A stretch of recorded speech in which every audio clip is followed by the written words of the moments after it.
এই দৃশ্যটো ভালদৰে চাওক।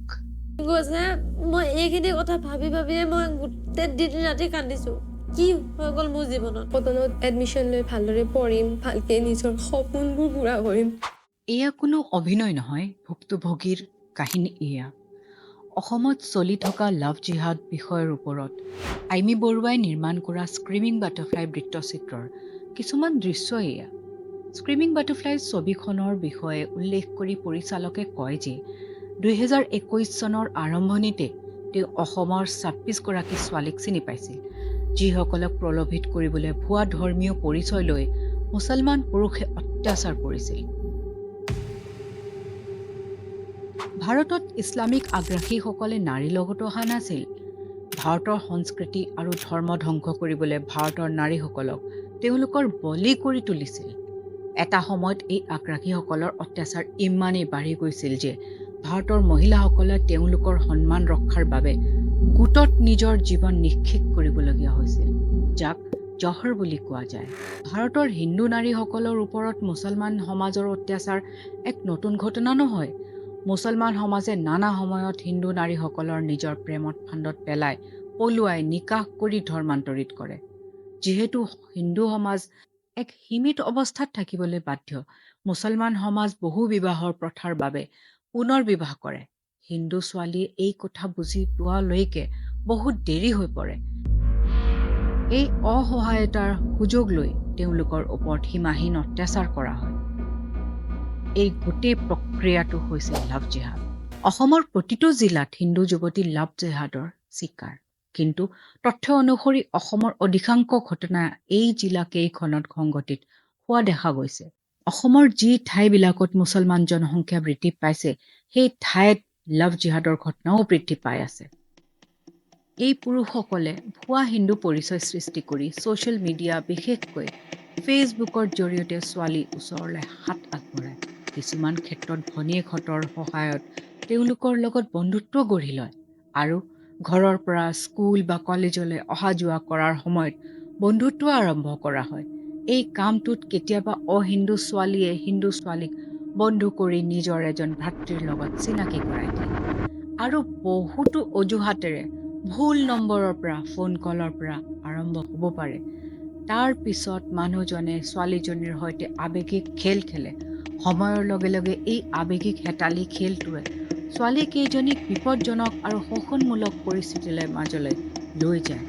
মূল উদ্দেশ্য হিন্দু ছোৱালীক তেওঁলোকৰ প্ৰেমৰ জালত ফান্দত পেলোৱা। অসমৰ মিছেছ ইণ্ডিয়া লাভ জিহাদৰ বলি হৈছিল আৰু ভাগ্য কৃপাত ইয়াৰ পৰা ওলাই আহিবলৈ সক্ষম হৈছিল যদিও তেওঁৰ অভিজ্ঞতা যথেষ্ট ভয়ংকৰ, যিটো তেওঁ নিজৰ অনুভৱ শ্বেয়াৰ কৰিছে। খাইছিলোঁ মোক খুওৱা গৈছিলে। মোৰ নাম আইছা হুছেইন কৰি পেলাইছিলে সিহঁতে, মোক নামাজ পঢ়াইছে সিহঁতে। মেকানিকেল ইঞ্জিনিয়াৰ নাজিবুৰ ৰেহমানে ফেচবুকত গোলাঘাটৰ সংঘমিত্ৰাক লগ পায়। দুয়োৰে বিয়া হৈছিল। কেইবছৰমানৰ পাছত নাজিবুৰে সংঘমিত্ৰা আৰু তেওঁৰ পৰিয়ালৰ 3জনক হত্যা কৰি পলায়ন কৰিছিল। শহুৰ শাহু আৰু পত্নীক নৃশংস হত্যা।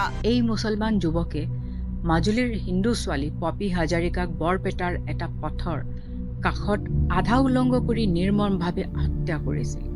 এইজন মুছলমান যুৱকে ধুবুৰীৰ এগৰাকী ছোৱালীক নিজৰ হিন্দু পৰিচয় প্ৰকাশ কৰি লাভ জিহাদ আৰু ব্লেকমেইলিং আৰম্ভ কৰিছিল।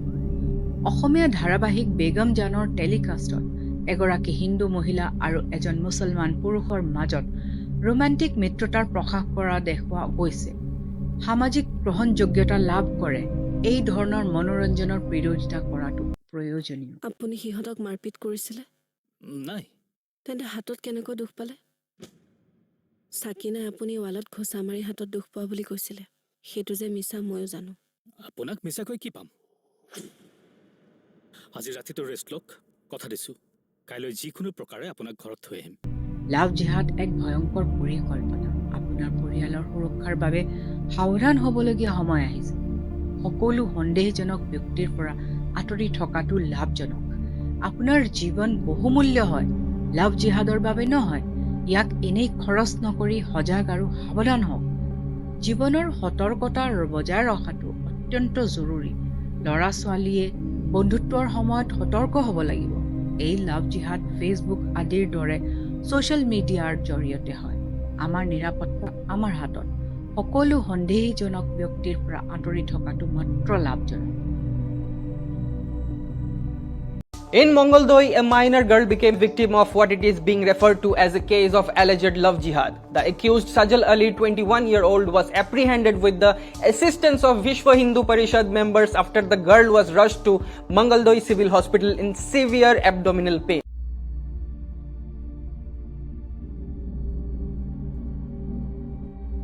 সমাজ এনে প্ৰেম জিহাদৰ বাবে প্ৰশিক্ষণ লোৱা অনেক জিহাদী কৰি আছে, ঘটনা সংঘটিত কৰি আছে আৰু বহু প্ৰমাণ পোৱা গৈছে যে এই কামৰ বাবে তেওঁলোকে নিজৰ ধৰ্মীয় সংগঠনৰ পৰাও ভাল পৰিমাণৰ ধন পায়। जैसे मदरसे होते हैं उनमें उनको ट्रेनिंग दी जाती है कि आप जाओ टारगेट बनाओ लड़कियों को, टारगेट बनाकर उनको लेके आओ बहला फुसला कर या उनका शोषण करो।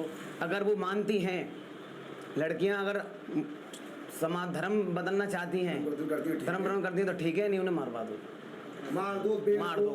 লাভ জিহাদৰ মূল উদ্দেশ্য হৈছে হিন্দু ছোৱালীৰ প্ৰেমত পৰি বিয়াৰ পিছত ধৰ্মান্তৰিত কৰা, যিবোৰ সচেতন হৈহে ৰোধ কৰিব পৰা যায়।